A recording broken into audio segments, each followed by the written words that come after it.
Dari awal saya tidak menekuni filsafat. Dari awal saya menekuni matematik, fisika. Atau saya fakultas teknik sekolah awalnya. Lalu belajar politik internasional, hukum, apalagi ekonomi. Dan saya merasa bahwa ya seluruh pengetahuan itu kan sekedar menguji konsistensi di dalam reasoning, di dalam penalaran.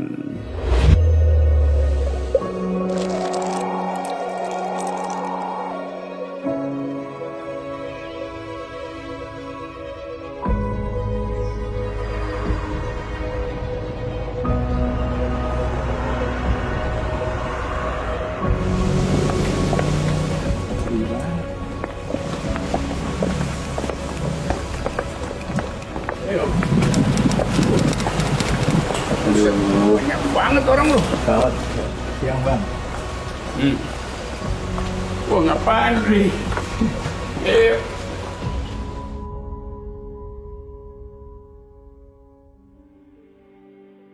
Filsafat sebetulnya mirip dengan matematik karena ingin menguji konsistensi. Matematik hanya menguji konsistensi. Jadi bagian yang sama antara matematika dan filsafat adalah di dalam memelihara keruntuhan penalaran. Salah bernalar dalam matematika dan salah bernalar dalam filsafat itu fatal. Artinya seluruh fasilitas untuk menghasilkan konklusi dibatalkan oleh gagal nalar. Di dalam filsafat namanya fallacies, gagal nalar. Nah itu yang saya pakai selalu untuk membahas sesuatu. Jadi kalau saya bilang rejim itu dungu, ya dungu karena gagal nalar. Karena inkonsistensi di dalam penalaran, dalam kebijakan. Bukan orang yang dungu, tapi cara berpikirnya dungu. Kebijakannya dihasilkan oleh penalaran yang dungu. Jadi orang bisa marah, silakan marah, tapi tetap saya tunjukkan bahwa itu gagal. Nah filsafat membantu kita untuk terbiasa menguji asumsi. Mempersoalkan hipotesis. Jadi itu gunanya filosofi. Jadi bukan berniat dari awal, keterusan aja buat kalau belajar matematik, belajar fisika, ada kenikmatan, tapi belajar filsafat memungkinkan kita untuk do thing the unthinkable. Memikirkan yang tidak dipikirkan orang lain gitu.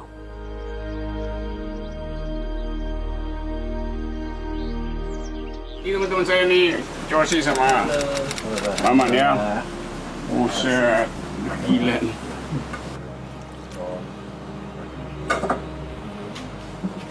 Itu turun ke bawah tuh, kalau mau lihat di bawah tuh turun aja ke bawah situ. Semuanya dikerjain di komputer aja. Iya, edit ya. Ntar ajarin gue deh. Dan gue bisa produksi sendiri. Kayaknya butuh tim deh. Butuh tim kayaknya. Tadi akhirnya udah bilang.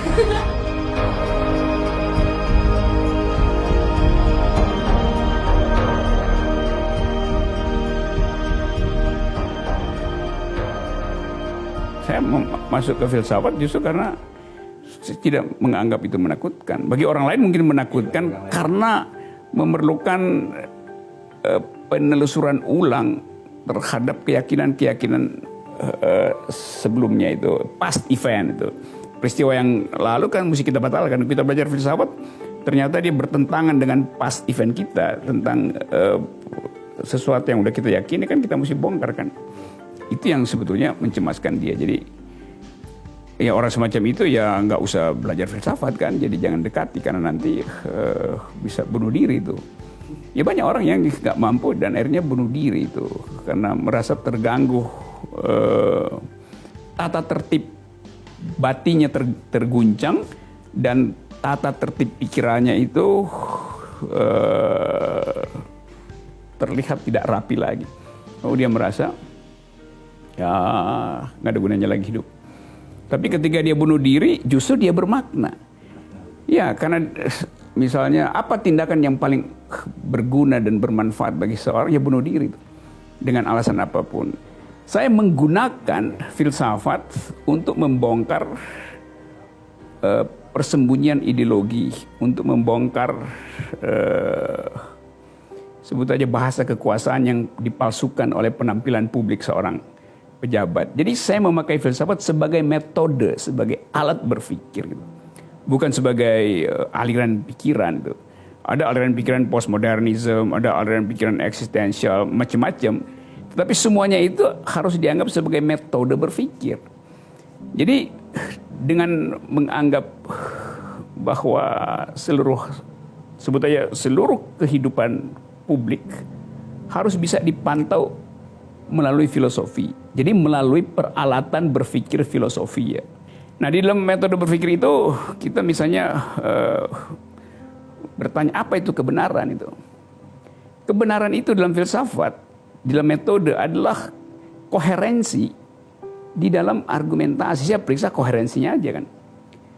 Di dalam filsafat kebenaran itu bukan keyakinan abadi yang harus kita tunggu pembuktiannya seperti dalam agama misalnya tuh. Kan ada kebenaran versi agama artinya ya tunggu aja kebenaran dan itu mesti ada kesabaran menunggu tuh. Nah filsafat bukan soal kesabaran tapi soal kelancaran dalam berpikir, kelancaran berpikir. Nah gangguan berpikir itu yang disebut sebagai dungu.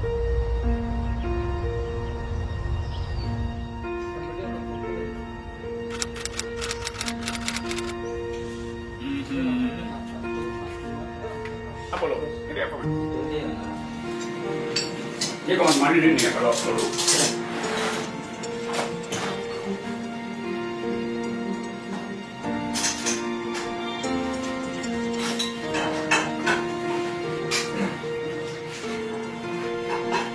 Lebih.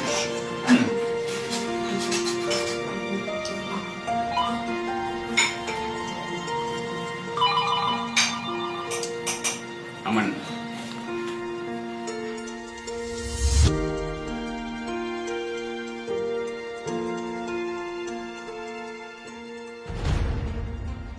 Sebetulnya filsafat bukan cinta kebijaksanaan.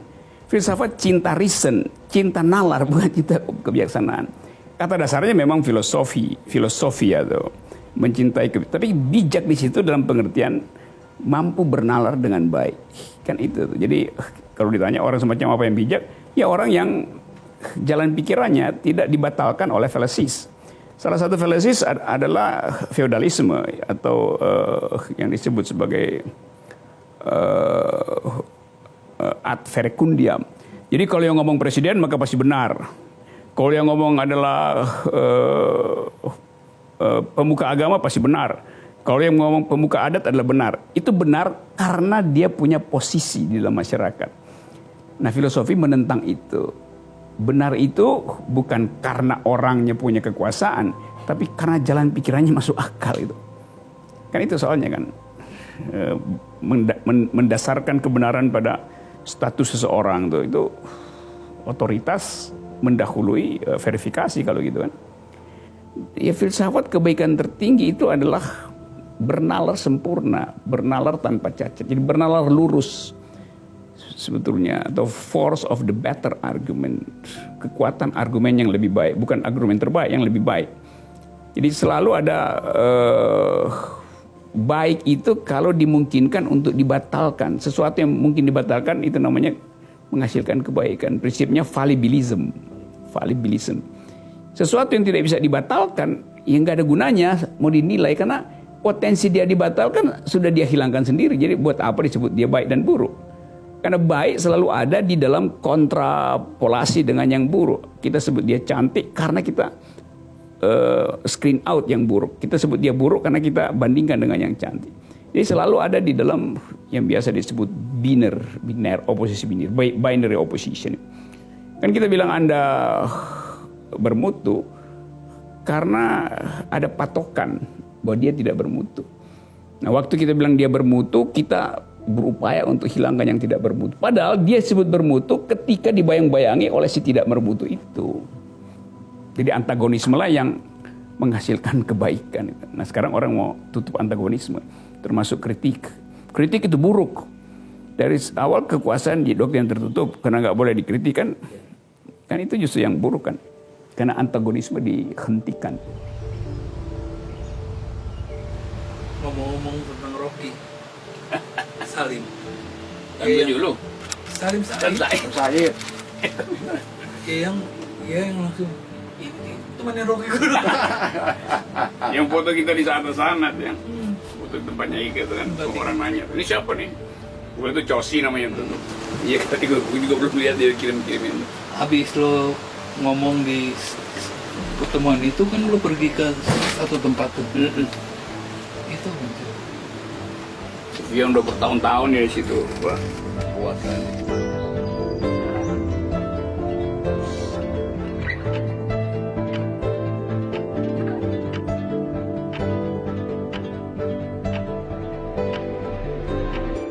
Pertanyaan utama dalam hidup adalah bagaimana Anda memahami bahwa hari ini Anda masih hidup, kan begitu kan? Kan itu yang paling penting, bukan apa yang terpenting. Yang penting Anda pahami itu. Karena itu kalau orang, misalnya orang tanya, Pak Rocky tolong kirimkan biodata Anda itu. Saya kirimkan. Anda barusan bilang saya udah mati. Bagaimana cara saya kirimkan? Karena biodata itu hanya berguna ketika orang udah mati. Kalau dia masih hidup, datanya itu masih bertumbuh. Biodata kan artinya daftar riwayat hidup kan. Kapan dia berguna? Saat dia meninggal. Jadi kalau saya belum meninggal ngapain cari? Minta saya mengirimkan biodata saya kan. Kan orang dungu kan namanya. Iya. Karena nanti misalnya biodata itu kan, kalau saya kirimkan biodata saya 1 jam yang lalu misalnya.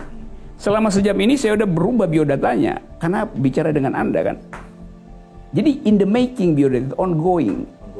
Karena itu kacau kalau dibilang biodata itu data selama kehidupan itu. Data selama kehidupan dicatat ketika dia sudah meninggal. Jadi nggak ada data hidup. Data itu selalu tentang yang sudah selesai. Kan itu logikanya. Nah, iya kan? Jadi ngapain nyari biodata gue itu? Oh, gue masih hidup. Saya sering punya pengalaman yang membaca logika yang basa-basi itu. Misalnya nih, panitia kalau setiap kali saya kasih seminar nanti ada panitia datang terus saya biasanya bawa ransel sendiri. Pak, saya bawain ranselnya nih. Saya tanya, buat apa Anda bawain? Buat dibawa ke mobil. Loh, saya juga bisa dibawa ke mobil. Tapi nanti Bapak capek bawanya. Loh, dari tadi saya bawa ini saya nggak minta tolong orang. Ngapain lu tiba-tiba anggap saya capek kan? Jadi basa-basi sebetulnya kan. Ngapain lu bawa barang itu? Atau habis seminar udah jam 2 misalnya. Pak Rocky belum makan ya? Iya, saya belum makan. Oh, kalau begitu kita cari makan dulu. Kenapa? Ya pasti lapar kan Pak Rocky kan? Karena belum makan. Loh, saya bilang belum makan artinya saya tidak lapar. Belum makan artinya saya kenyang itu. Ngapain nggak jawab? Jadi karena dia berbahasa basi nggak mau tanya saya lapar apa enggak. Dia tanya sudah makan atau belum. Saya bilang saya belum makan. Maka dia simpulkan saya lapar. Saya belum makan artinya saya kenyang. Karena itu saya belum makan. Itu bahasa basinya kan begitu kan. Jadi saya mau lurusan begituan supaya ada yang jelas kita ucapkan dalam cara kita untuk meluruskan pikiran. Tentu kadang-kadang dalam nada bercanda supaya dia nggak tersinggung. Tapi saya bilang ya, jalan pikirannya kan ngaco itu kan, mengucapkan itu. Nah, bangsa ini kekurangan tradisi untuk saling menegur pikiran loh, bukan menegur kelakuan. Ya kelakuan ya udah lo pilihlah kelakuan lo sendiri itu urusan moral. Tapi pikiran kan mesti ditegur.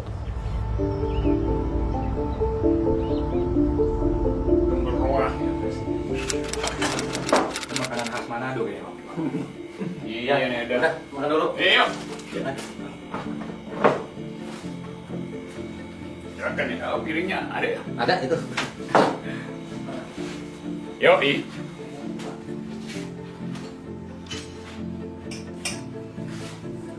Mana si Akira? Lagi di atas. Mana tuh? Beli snack. Snack tuh. Nggak ketemu tadi. Oke, lele itu. Lele goreng. Ini apa itu? Roah, sambal roah. Sambal bawang.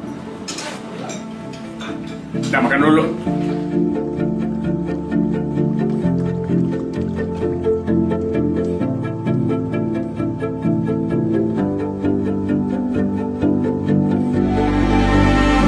upaya untuk mengendalikan negeri ini dengan memanfaatkan beberapa orang yang sebetulnya secara kapasitas tidak ada itu. Tapi itu bagian dari permainan politik global. Itu sama seperti kita ingat Trojan Horse itu, yang diselundupkan ke dalam boneka kayu patung gede Trojan Horse, disusupkan ke wilayah sebut aja NKRI, terus dia turun dari situ lalu kuasai. Hal semacam itu ada di dalam persaingan global hari ini nih, antara misalnya Amerika dengan Cina. Kebetulan Cina lagi kena coronavirus kan, sehingga dia terpaksa mesti menghentikan sejenak ambisi dia untuk menjadi superpower. Tapi dalam tradisi politik dunia, kalau kita pelajari siklus politik dunia, memang selalu mesti ada dua power di dalam politik supaya nggak ada yang menguasai. Nah, Cina berupaya untuk menandingi Amerika kan, tetapi keadaan ekonomi Cina tidak memungkinkan dia dalam waktu 1 dekade menyaingi Amerika, tapi Cina tetap potensial superpower. Nah, kita akhirnya menganalisa Trojan Horse misalnya, mitologi Trojan Horse itu dari perspektif persaingan global tadi itu. Nah, sekarang Indonesia mau masuk kemana di dalam era itu? Kalau kita bilang, ya kita mesti lakukan pertahanan rakyat semesta seperti konsep Pak Prabowo, itu mungkin karena biaya untuk menghasilkan peralatan perang 4.0 memang belum tersedia di kita tuh. Belum ada di kita. Sehingga kita bisa misalnya beli peralatan militer canggih, tetapi dengan kondisional bahwa kunci beberapa peralatan militer itu, kunci digitalnya disimpan di negara pemberi bantuan peralatan itu kan. Misalnya Cina mengunci digital kita sehingga kita hanya boleh launch balistik itu 1 kilometer, nggak boleh sampai 10 kilometer tuh, nanti mogok sendiri tuh. Itu namanya Trojan Horse juga kan, dikuasai secara hegemonik, secara digital.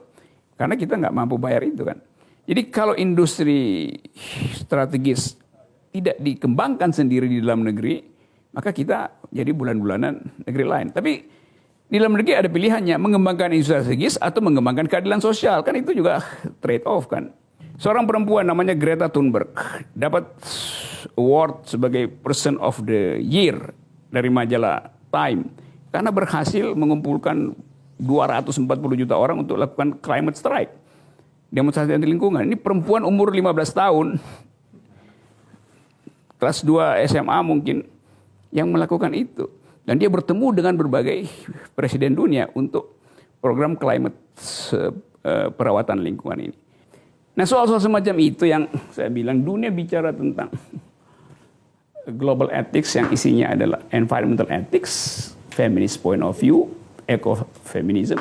Sementara Indonesia ambisinya cuma satu, tanam beton di sarang burung di Kalimantan. Kan itu bertentangan dengan inspirasi untuk menjadikan orang ingat bahwa Indonesia adalah ibu kota lingkungan hidup dunia kan. Nah, hal semacam itu yang di dalam mitologi biasanya disebut sebagai Cassandra Paradox. Cassandra adalah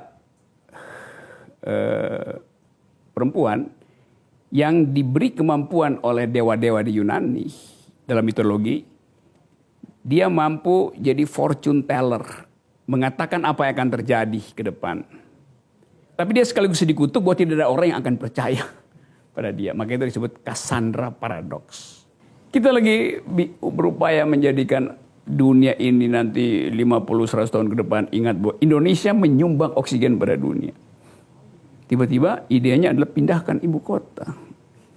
Kalau ibu kota pindah, koruptor ikut pindah ke sana. Koruptor adalah poluter yang paling besar. Dia akan, industri ekstraktif akan tiba lagi di situ. Tapi nanti orang bilang, ya kan lahan di situ kan lahan udah terlantar, jadi bikin ibu kota aja. Lahan terlantar itu bagi seorang ekologis, tanam pohon bukan tanam beton. Gitu. Logiknya begitu.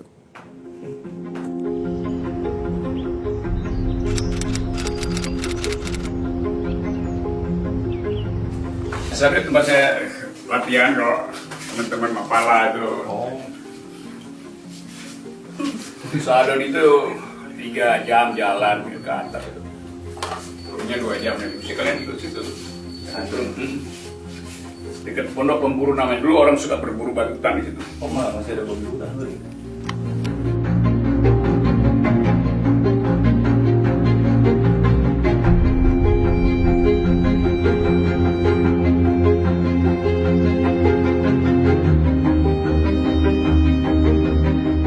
Buku Nick Carter tuh. Itu juga buku yang berkesan karena semua orang waktu remaja kayaknya baca sensasinya di dalam cerita antara seks, romance dan apa namanya kejagoan seseorang itu. Begitu kan. Buku yang lain buku ya biasa aja, buku tentang evolusi, buku tentang logik, buku ya standar aja, buku filosofi dan metodologi itu. Jadi nggak ada yang spesifik tuh. Buku filsafat yang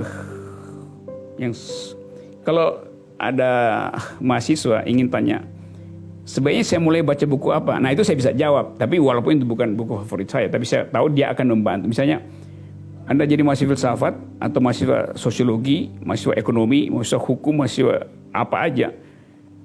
Mahasiswa semester 1 dalam mata kuliah apa aja sebaiknya membaca buku dari Bertrand Russell yang sangat tebal, History of Western Philosophy, itu yang sebalnya mungkin 1.500 halaman, tebal banget. Karena di situ diterangkan sejarah intellectual history itu.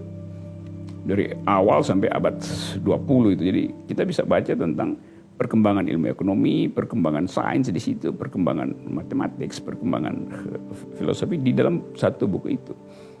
Res publica itu diutamakan daripada res privata. Res artinya thing. Hal-hal yang menyangkut publik disebut res publica itu, urusan publik itu. Machiavelli justru orang yang pertama menerapkan etika publik, yaitu membocorkan keadaan istana supaya publik tahu bahwa istana itu isinya adalah tukang tipu, maling, koruptor, manipulator, buser, segala macam kan.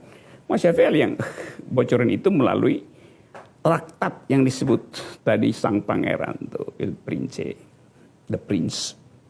Dulu itu kita punya satu tempat belajar bersama yang namanya Sekolah Ilmu Sosial, SIS itu. Itu salah satu itu ada teman saya itu. Di fotonya ada juga tuh Pak Cosi namanya tuh. Pak Cosi bisa tanya dia juga. Di foto itu. Jadi itu dosen-dosen pengajar di situ. Saya disebut kepala sekolah di situ. Saya susun kurikulumnya. Kita ingin agar supaya di Jakarta ada satu pusat studi yang memfasilitasi semua pengetahuan filosofi, ekonomi, sosiologi, psikologi, sejarah, segala macam. Karena itu kita sebut itu sekolah ilmu sosial. Jadi semua ilmu kita sebut ilmu sosial, pada waktu ekonomi ilmu sosial. Nah itu dosen-dosen ada Arif Budiman, ada ya Pak Salim Said, ada Ignas Kleden, ada Pak Syahrir ekonom, ada Pak Darmin Nasution, ada Daniel Dakida. Ya itu foto. Saya juga nggak tahu dari mana orang dapat foto itu. Saya juga nggak punya foto itu, foto lama. Saya ingat itu foto di daerah sini, daerah Puncak situ kita lagi rapat kurikulum waktu itu. Ada Rahman Toleng. Ada almarhum Rahman Toleng. Ya itu.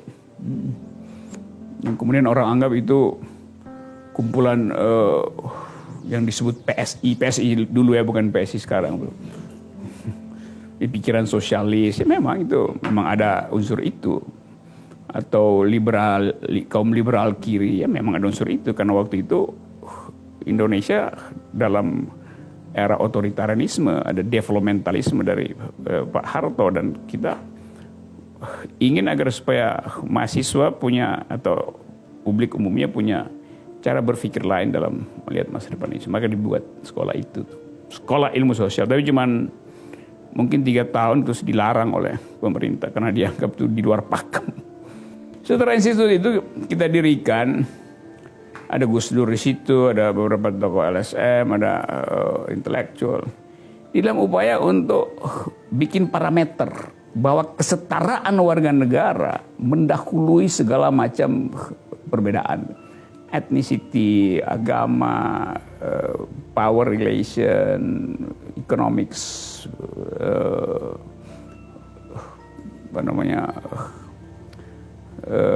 kekuatan ekonomi segala macam. Jadi semata-mata demi kesetaraan warga itu disebut setara.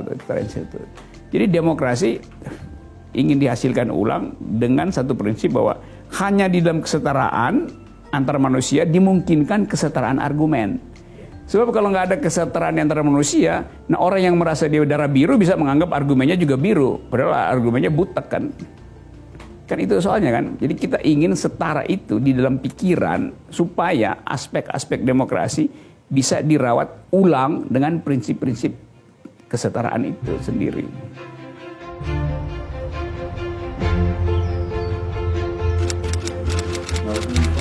Nah itu minuman keras body shop. Di Nepal bawa gorka nggak bang? Hah? Gorka. Saya bawa masalah Masalah hati. Katanya gorka enak tuh bang. Di Nepal itu ketinggian 3.500 sampai 4.500 ada namanya gunung Gelek lah, gunung Ganja. Ganja, oh iya. Ini satu gunung itu. Kan itu bagian dari ritus, jadi bisa aja itu.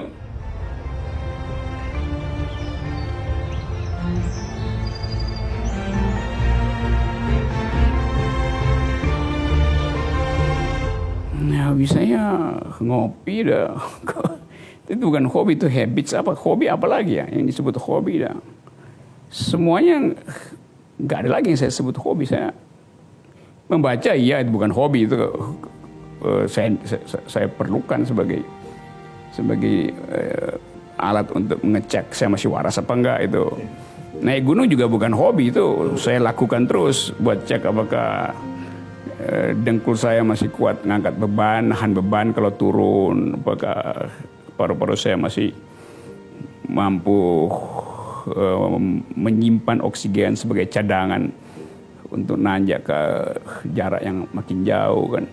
Itu aja kan. Saya nggak tahu apa yang disebut hobi. Hobi kan sesuatu yang dia nikmati atau orang nikmati dan membahagiakan dia. Saya diam aja membahagiakan. Jadi saya anggap diam juga hobi itu. Sunyi adalah bunyi yang sembunyi. Jadi dalam keadaan sembunyi apa hobi kita bersembunyi kan. Ya jelas ya hobi saya nggak berbohong pasti bukan hobi saya. Itu ada yang spesialis. Saya nggak pernah. Ya mungkin orang lain punya cita-cita selalu jadi dokter, akademik segala macam. Saya nggak pernah punya cita-cita. Cita-cita itu baru bisa kita anggap sebagai cita-cita ketika kita cukup awas untuk menilai diri kita sendiri itu. Jadi mungkin bukan kecil, mungkin SMP itu bisa tahu bahwa ngapain sih misalnya percaya Tuhan itu, ada problem apa sebetulnya, kenapa semua orang harus percaya Tuhan, kenapa Tuhan gak pastikan aja gak usah percaya. Kan Tuhan juga bisa bilang gak usah percaya saya.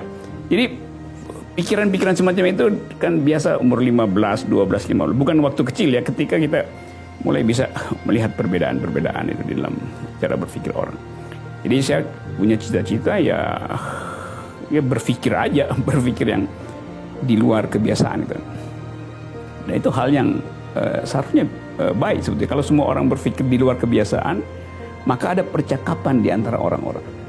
Kadang-kadang ada kontroversi, tapi ya harus itu. Hidup tanpa kontroversi itu sama seperti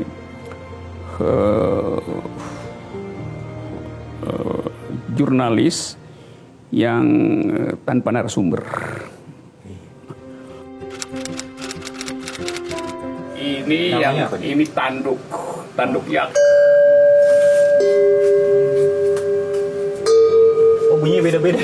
Dia buat ini yang yak itu kalau jalan gini-gini kan supaya bunyi. Yang keledai itu ya bang? Bukan keledai, yang kayak banteng itu, bison. Tapi lebih sering di sini apa di Gardenia bang? Kalau lagi mau ngumpet aja.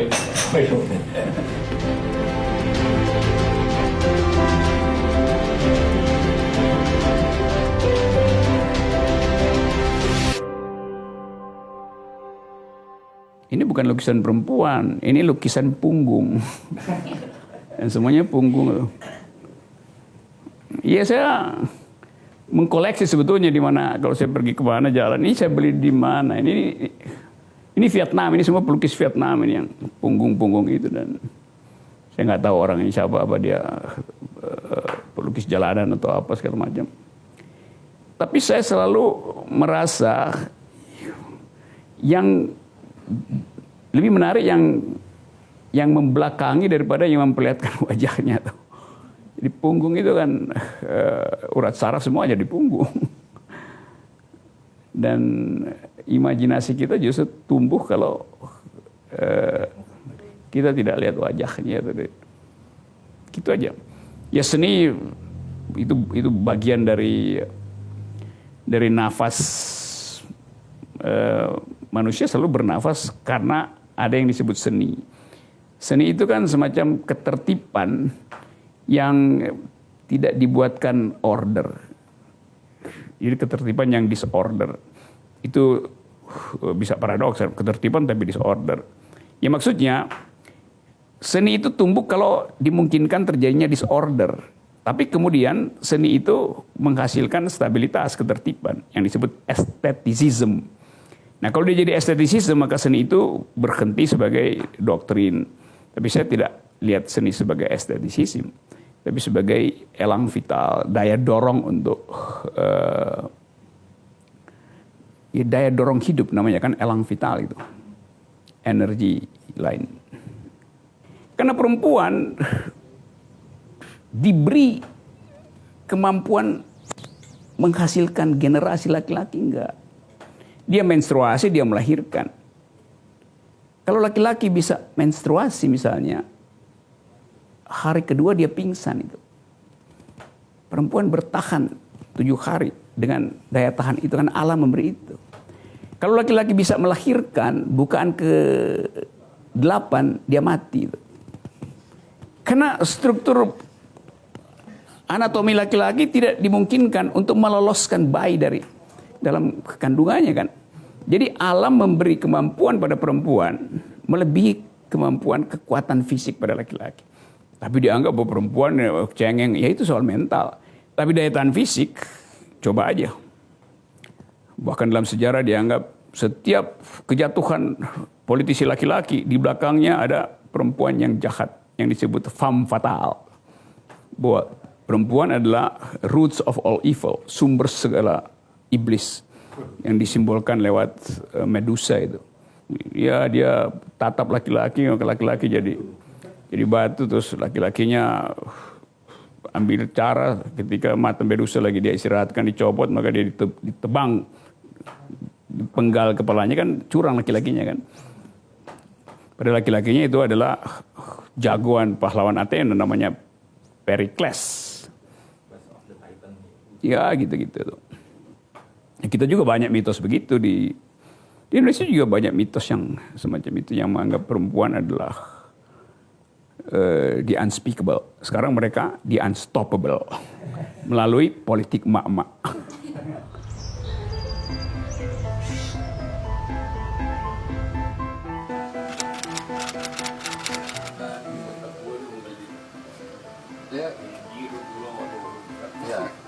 Dia pasti tidak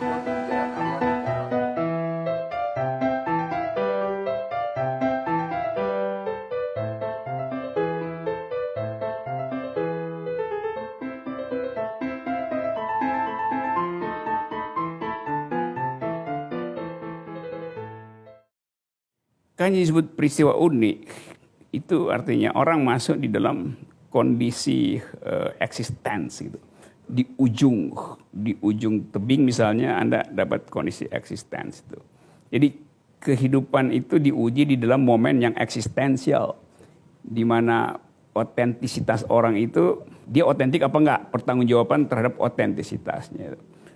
Demikian juga Anda memutuskan mau DO semester berapa, itu kan keputusan eksistensial. Ada orang yang memastikan mau lulus semester berapa, itu biasa aja kan, melulus semester berapa kan semua hal yang biasa. Tapi mau DO semester berapa itu unik, itu otentik, itu harus putusin mau DO apa enggak itu. Kalau Anda udah tahu segala macam yang diajarkan dosen, ya buat apa Anda terusin kan, karena udah tahu kan, ya DO aja kan itu kan. Tapi orang kok mau DO? Karena semua orang ingin sekolah itu untuk lulus. saya tidak begitu pikirannya. Jadi saya ingin pastikan saya mau DO semester berapa.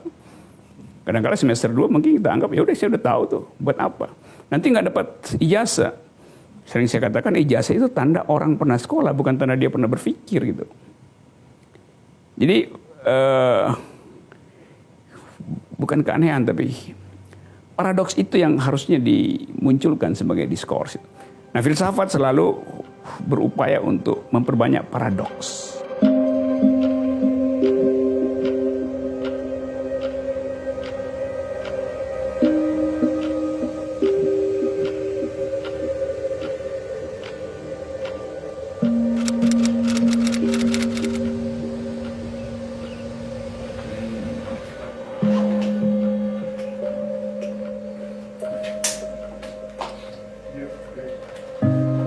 Udah beli itu peralatan naik gunung saya.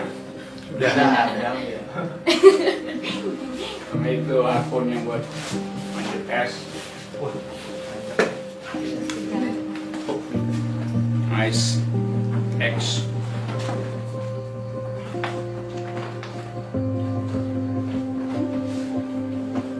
Berapa mobil? 2 mobil. Satu tapi pakai helm. Oh, enak betul.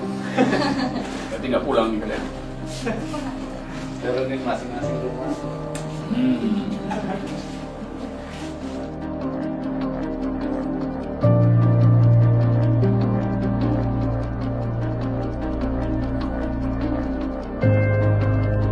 Indonesia sendiri di mata Bang Rocky saat ini seperti apa nih Bang? Seperti kapal yang belum pecah tetapi kehilangan kemampuan membaca arah angin gitu.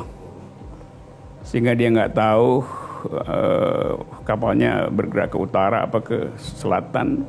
Itu yang menyebabkan negeri ini terombang-ambing tanpa arah.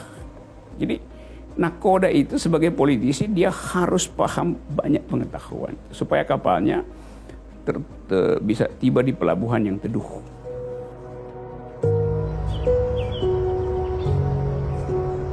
Jangan sampai ada tips tertinggal. Terus saya bongkar. Ternyata isinya. Ternyata isinya adalah foto-foto Karni Ilyas yang belum terpublikasi.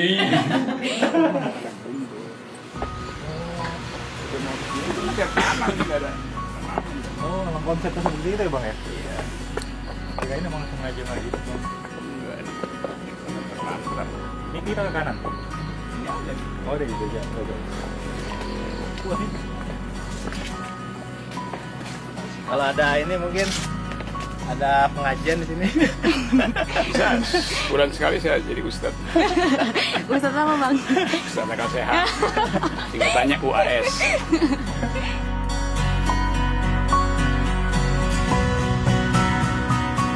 Saya mau benerin dulu ya, ini semua orang kalau bilang lu Machiavelli banget, artinya lu membenarkan demi tujuan maka boleh peralat apapun itu kan. Sebetulnya nggak begitu. Machiavelli itu bukan orang yang rakus kekuasaan atau bukan mengajarkan kerakusan kekuasaan. Dia justru memberitahu, membocorkan praktek kekuasaan yang buruk di istana pada waktu itu Florence itu. Jadi dia adalah sebetulnya sebut aja kayak deep throat itu atau whistleblower. Jadi dia mau beritahu pada rakyat begini loh kelakuan kekuasaan di istana itu. Iya, il prinsip itu dimaksudkan untuk memberitahu kekuasaan di istana itu buruk begini, manipulasi semua itu. Tapi bukan dia yang mengajarkan manipulasi. Kan dianggap kalau bilang Machiavellian artinya boleh memanipulasi. Dengan prinsip end justifies mean itu. Tujuan membenarkan cara. Loh itu bukan kata Machiavelli. Machiavelli menggambarkan yang sedang terjadi dalam istana itu. Karena itu mesti baca banyak buku yang lain untuk memahami posisi Machiavelli pada waktu itu. Jadi sekali lagi Machiavelli itu justru filsuf yang mengajarkan kebaikan dari republik. Karena itu dia perlihatkan keburukan dari apa yang ada di istana waktu itu. Supaya nilai-nilai republik diaktifkan kembali itu. Oposisi itu bukan soal bergabung atau nggak bergabung. Oposisi artinya berupaya untuk menimbulkan pikiran alternatif. Di dalam juga Anda bisa beroposisi menimbulkan pikiran alternatif kan. Tapi konsekuensinya Anda dikeluarkan, ya silakan pilih mau dikeluarkan atau memilih bahagia dengan pikiran alternatif. Terus beroposisi bukan memusuhi itu, tapi menghasilkan pikiran alternatif supaya dialektika berjalan itu. Jadi kalau semua orang misalnya orang bilang dukung presiden dong. Kalau saya diminta mendukung presiden, artinya saya mesti konsisten meyakinkan saudara-saudara untuk dukung presiden kan. Saya berupaya pergi kemana-mana untuk mendukung presiden. Berarti saya ingin supaya tidak terjadi perubahan politik kan. Kan saya ingin supaya dia jangan jatuh kan. Itu artinya saya ingin dia jadi otoriter kan. Begitu kan jalan logikanya.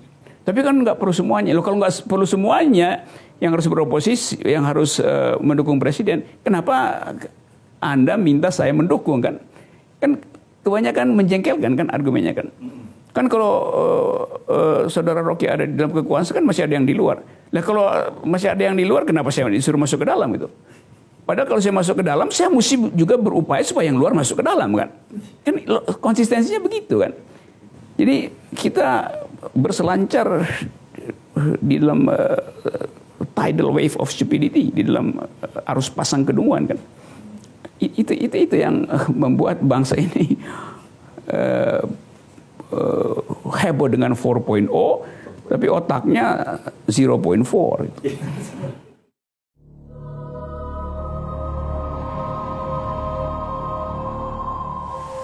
Ini satu era di mana potensi orang untuk menjadi ideologis itu sudah berakhir.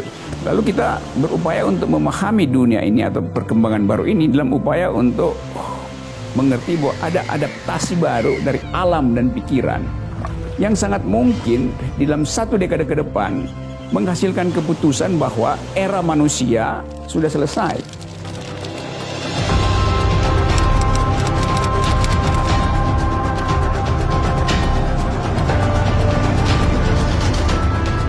Indonesia seni itu dikonsumsi sekedar sebagai kitsch. Kitsch itu artinya dibuat-buat karena dia dimasukkan dalam industri lalu dihegemonikan melalui media massa kan. Jadi itu yang disebut kitsch sebetulnya. Bukan, kalau bedanya begini. Kalau seni populer, seni itu dihasilkan di studio, dikonsumsi oleh aktivis politik, buruh misalnya, maka kita anggap itu sebagai musik pop. Jadi musik yang dikemas untuk menghasilkan perubahan. Nah, kayak Bob Dylan misalnya. Bob Dylan kan betul-betul ingin menjadikan musiknya itu sebagai pemberontakan itu. Satirnya tinggi sekali itu. Kalau ada musik yang judulnya Who Gave Names to All the Animals, itu dia meledek sifat manusia yang dipasangkan dengan sifat kebinatangan. Jadi liriknya itu kalau kita lihat itu luar biasa, satirenya itu kuat sekali itu.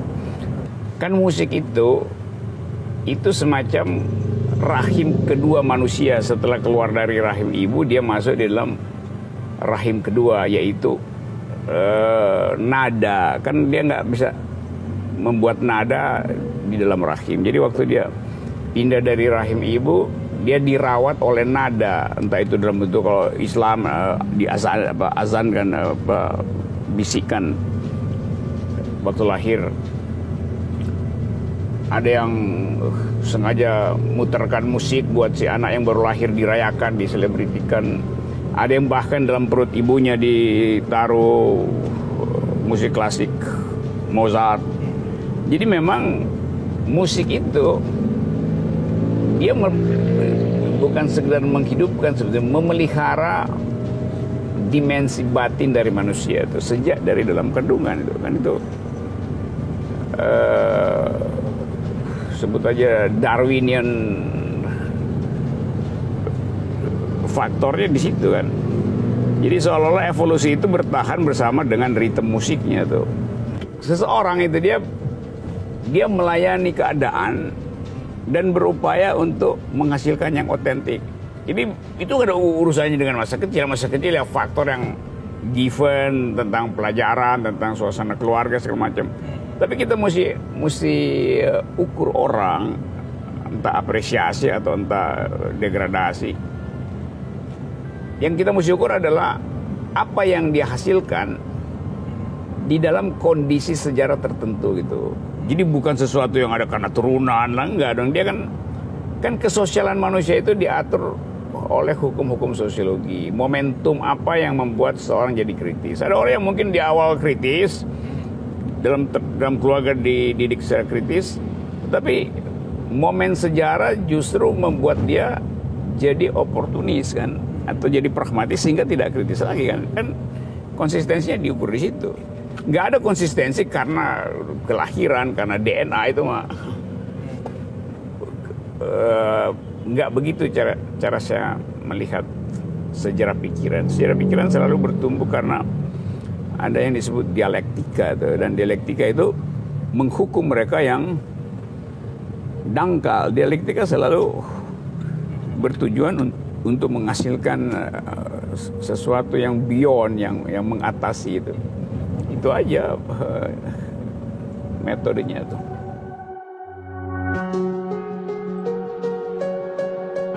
Jadi Indonesia ada di dalam paradoks itu. Berupaya untuk terus mengucapkan mulai dari presiden sampai kepala desa 4.0. Ya tapi itu slogan itu. Lalu ada istilah bonus demografi, juga slogan. Jadi aneh bahwa millennials yang adalah orang terdidik, seharusnya millennials itu bisa memberi masukan cepat pada presiden dan hitungan menit per detik. Soal coronavirus misalnya tuh. Itu nggak ada tuh yang kasih masukan tuh. Padahal dia tahu seluruh dunia sedang beroperasi di dalam wilayah itu. Seharusnya bisa menambahkan IQ. Kayak itu paradoks kan. Padahal millennials tidak boleh terikat pada aturan supaya dia bisa jadi free thinker. Kan maksudnya begitu. Jadi sama juga dengan ASN kan ya kan. Ya, nggak ada inovasi di pikirannya. Misalnya tadi presiden mewajibkan APBN dipakai sekian triliun dan sekian miliar untuk booster supaya pariwisata masuk. Nggak ada tuh millennials yang protes yang menganggap ini kita nggak perlu nih. Karena kita mesti kembangkan pariwisata alternatif, bukan lagi mengundang turis ke sini, karena itu artinya mengundang virus ke sini. Tapi ya bikin aja satu situs yang pakai komposisi mental, diproyeksikan melalui IR, pakai ruang komunikasi hologram. Kan mestinya milenial berpikir begitu kan, tapi nggak muncul kan. Create sesuatu dong itu. Di mana milenialsnya kalau begitu.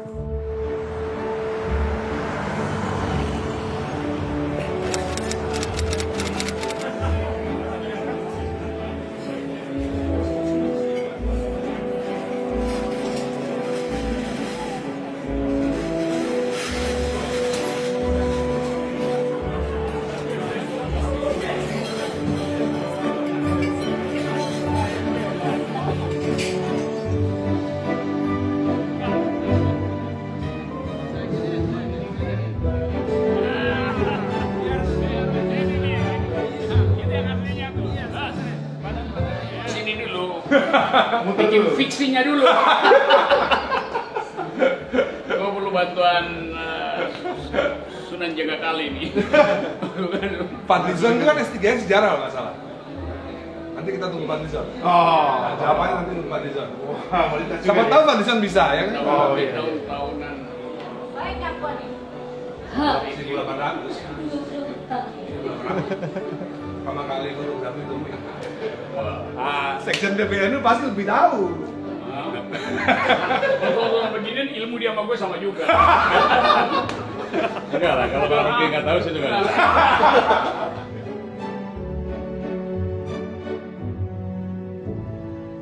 Buzzer itu dibayar. Kalau kaum sofis bukannya dibayar juga? Kaum sofis itu kaum gratisan. Lo kaum sofis itu mereka yang bikin LBHL. Dulu gini, saya cerita dulu supaya di kedunguan nih. Setelah selesai kalau nggak salah perang Peloponnesus itu.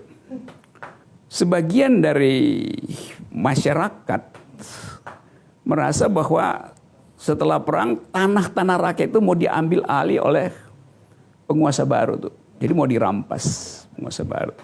Tak mau dibikin jalan tol, mau bikin ibu kota baru, mau dibikin bendungan. Nah, masyarakat Athena waktu itu tidak punya kemampuan untuk menggugat di pengadilan.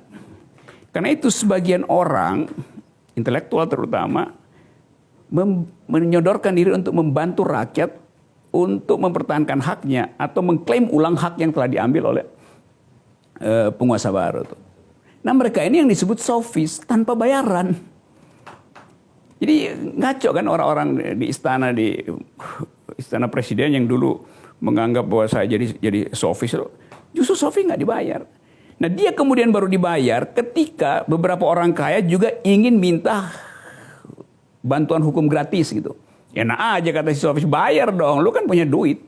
Jadi sofis pertama-tama adalah gerakan volunteer untuk membantu rakyat yang hak-haknya diambil alih oleh elit. Itu namanya gerakan sofis pertama.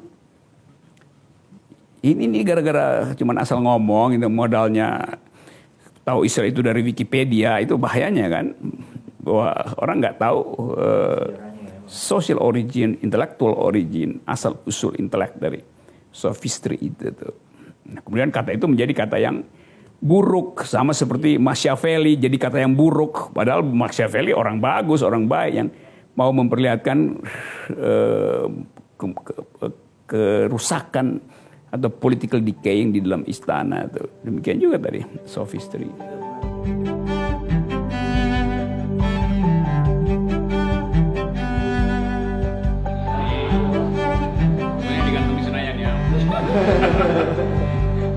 Iya.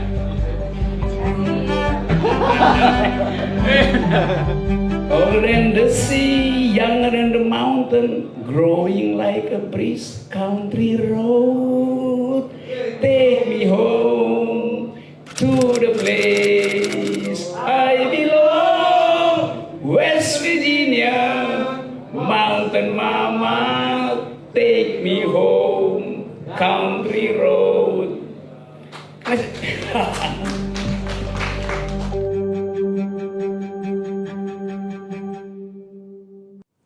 Sekarang orang sibuk membagi-bagi kartu cerdas, kartu segala macam. Tapi itu untuk bayar uang kuliah, bukan untuk bayar dosen yang mengajarkan cara berpikir yang tajam kan. Kan demokrasi hidup dengan satu prinsip, bahwa tidak ada kebenaran yang boleh bertahan terus di ruang demokrasi. Nah, itu kebenaran harus dibatalkan per 5 tahun. Kan itu prinsip demokrasi kan. Yang disebut dalam teori namanya sirkulasi elit. Nah, supaya dia bisa bertahan, mesti selalu ada kontradiskursus di masyarakat. Nah, karena itu oposisi adalah permanen dalam demokrasi. Jadi ngaconya kita menganggap bahwa ya sudahlah demi bangsa maka oposisi masuk kekuasaan aja. Lalu justru menjadi buruk bangsa ini kalau nggak ada yang berpikir alternatif gitu. Jadi demokrasi menganggap ini orang bodoh apa? Udah beroposisi kok masuk di kekuasaan. Lalu yang beroposisi siapa? Ya nggak perlu beroposisi karena kita Pancasila itu. Kalau begitu ganti demokrasi itu, jangan pakai demokrasi karena demokrasi artinya beroposisi dan itu permanen supaya tidak ada penguasaan mutlak di dalam ruang publik. Karena ruang publik itu ruang yang falibilis, ruang yang harus bisa dibatalkan per 5 tahun, minimal per 5 tahun. Bisa dipercepat ya bisa aja yang namanya impeachment kan. Tapi orang nggak mau terima itu sebagai fakta. Tapi kemudian karena satu waktu mungkin ada semacam scarcity, kelangkaan sumber daya, tiba-tiba ada orang yang menjanjikan, mari kita atur sama-sama kelangkaan itu. Maka ada pemerintahan yang dipilih sebetulnya untuk tadi mendistribusikan keadilan dalam keadaan scarcity. Jadi pemerintah itu bukan hal yang natural ada pada manusia. Masyarakat juga sebenarnya bukan natural, tetapi evolusi dari keinginan untuk menghasilkan atau menjaga kehidupan menimbulkan masyarakat, tapi bukan menimbulkan pemerintah ya. Karena itu ada orang yang menganggap bahwa pemerintahan yang paling baik adalah tidak ada pemerintah atau hidup dalam keadaan anarkos.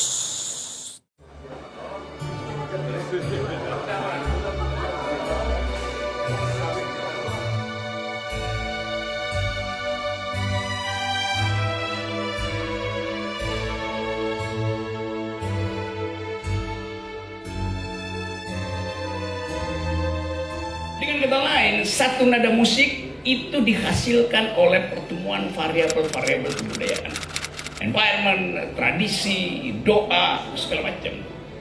Nah, kita ingin jadikan negeri ini sumber sejarah pertemuan antara musik, psikologi manusia, perjuangan. Karena negeri ini lengkap memiliki seluruh variabel itu. Saya senang karena selalu ada kesempatan untuk mempertemukan ulang pikiran. Walaupun Indonesia lagi hiruk pikuk dengan segala macam hard news. Saya baca di koran barusan. Beritanya pertama, IHSG, indeks harga saham gabungan turun 5%. Dan itu berarti siap-siap untuk ditutup perdagangan itu besok pagi kalau masih 5% turunnya. Kalau dropnya sampai 10% artinya ada krisis itu.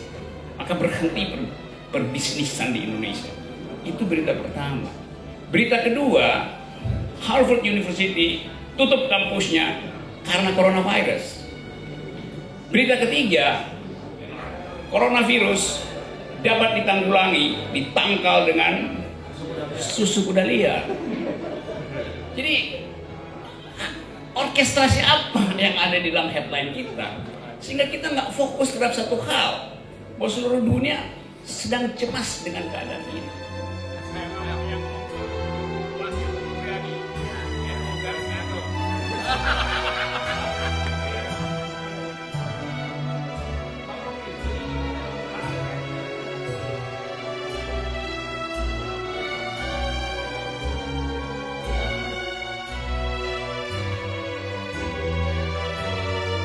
Bang Rocky. Oke.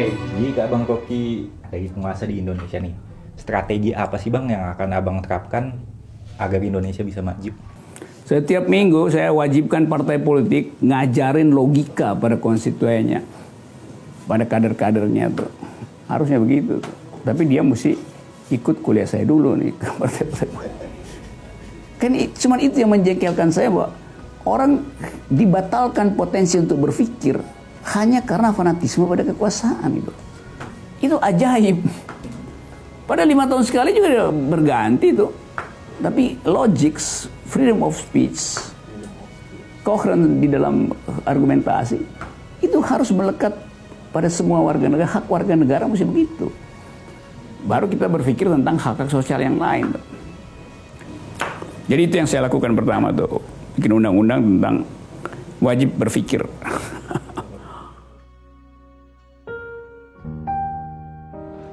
Nah, teman-teman, ada politisi di sini, ada musisi, ada atlet. Kita coba renungkan sedikit. Kunci apa yang bisa kita berikan pada negara supaya dengan kunci itu seluruh partitur kebudayaan bisa diucapkan oleh semua orang tanpa kegelisahan, tanpa kecemasan dituduh radikal, dan hanya itu sumbangan kita bagi Republik, yaitu membuka ulang kunci peradaban dengan satu nada, yaitu nada Republik. Terima kasih.